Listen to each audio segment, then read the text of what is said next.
Shri Krishna Chaitanya Prabhu Nityananda. Hare Krishna. Welcome to our channel, Bhagavad-gita. Here it is. So named since really Bhagavad-gita is here. Bhagavad-gita as it is. We're reading this edition. His Divine Grace A.C. Bhaktivedanta Swami Prabhupada, translation and commentaries. My name is Labanga Latika, and we are in the third chapter, Karma Yoga, where we get a good grasp of the concept of karma, of activity in this world, and the reactions of activities, and how to deal with that. This is text 15. Karma brahmodbhavam vidhi brahmakshara samudbhavam tasmat sarvagatang brahma nityang yagye pratishtitam. Regulated activities are prescribed in the Vedas, and the Vedas are directly manifested from the Supreme Personality of Godhead.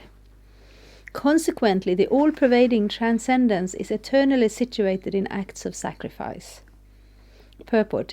Yagyartha karma, or the necessity of work for the satisfaction of Krishna only, is more expressly stated in this verse. If we have to work for the satisfaction of the Yagya Purusha, Vishnu, then we must find out the direction of work in Brahman or the transcendental Vedas. The Vedas are therefore codes of working directions. Anything performed without the direction of the Vedas is called vikarma, or unauthorized or sinful work. Therefore one should always take directions from the Vedas to be saved from the reaction of work. As one has to work in ordinary life by the direction of the state, one similarly has to work under the direction of the Supreme State or the Lord. Such directions in the Vedas are directly manifested from the breathing of the Supreme Personality of Godhead. Yes, it's a good example. We know there are laws, and if we break the laws, there may be consequences depending on the severity and so on. And this is not just arbitrary. It's not just that the state decided to have some laws in order to be able to catch some criminals and put them in prison. No, these laws are there for mostly for very good reasons. We have traffic laws. In Sweden, we drive on the right-hand side of the road.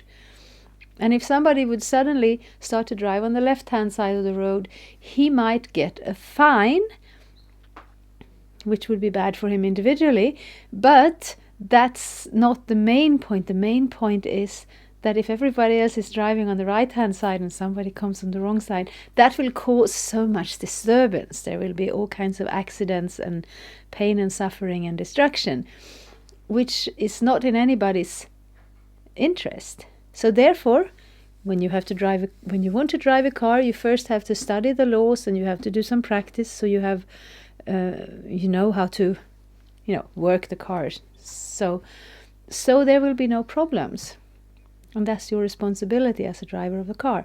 Now in this world, we are the driver of this material body, and we are coexisting with so many other living entities, and Krishna has, through the Vedas, manifested the instructions, the framework, how we can coexist peacefully, get our own needs met, not cause disturbances for others, and hopefully get on the path of spiritual advancement also. And some of these laws, like a traffic, you can observe with your eyes. Everybody's driving on that side, and if I'm a little intelligent, I will get in line, because otherwise there will be an accident. With a more subtle karmic laws, it may not be as easy to observe them. So therefore, we are invited to take instructions and to gain the knowledge which is available in the Vedas. It is said, Asya mahato bhutasya nishvasitam etad yad rig vedo yajurveda samavedor tavangirasa. The four Vedas, namely the Rig Veda, Yajurveda, Samaveda and Atharva Veda, are all emanations from the breathing of the great personality of Godhead. Brihadaranyaka Upanishad 4.5.11. The Lord, being omnipotent, can speak by breathing air, for as it is confirmed in the Brahma Samhita, the Lord has the omnipotence to perform through each of his senses the action of all other senses. In other words, the Lord can speak through his breathing, and he can impregnate by his eyes. In fact, it is said that he glances over material nature and thus fathered all living entities. After creating or impregnating the conditioned souls into the womb of material nature, he gave his directions in the Vedic wisdom as to how such conditioned souls can return home back to Godhead. We should always remember that the conditioned souls in material nature are all eager for material enjoyment, but the Vedic directions are so made that one can satisfy one's perverted desires, then return to Godhead, having finished his so-called enjoyment. Yes, this is another way of describing creation. We have some, in our local religions, there is always some chapters about creation. This is not a chapter, this is just a short mention. If we continue, read the Bhagavad-gita, hopefully start to read the Bhagavatam. I may not be able to do this in this forum, but the Bhagavatam is available out there. There are some of the books there are concerned with the creation, and it's very interesting, and you're welcome to study it. But the basic point is that we do not worship God because he created this world. It's the other way around. We appreciate this world because it comes from God. And here it is described a little bit how it is done. This world is consisting of the external elements, the energy of the Lord, and within it are all the life forms, all the planets, all the opportunities to live. But there would be no life if the living entities, if we would not be there, if the souls would not be there. It would be like a collection of statues. It would just be forms without life. So this is how Krishna does it. He gives life to the universe, and he gives the universe to us by looking over the universe and impregnating the living entities into the universe. And that's where we are now. And in order to find out how to best deal with existence here, he has also left the instructions in the Vedas how to live here.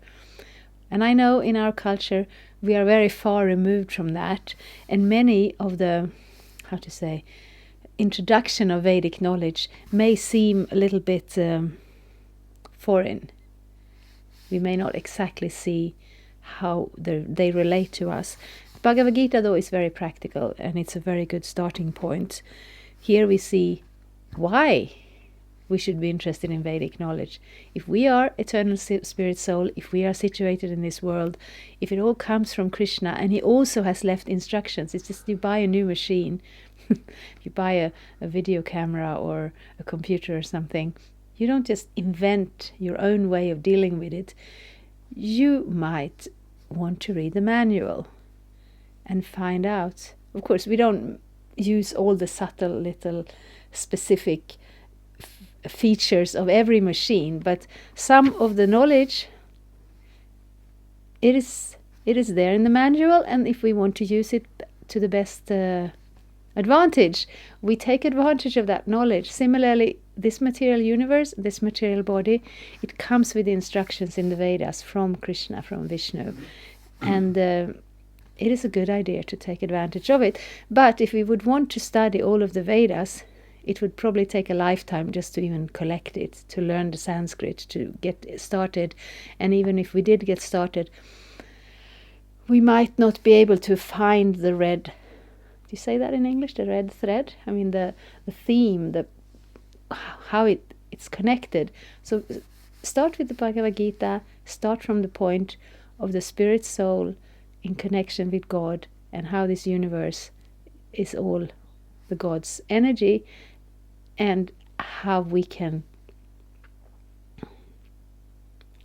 best live in this world in order to not get sidetracked and not to run into problems due to our own ignorance.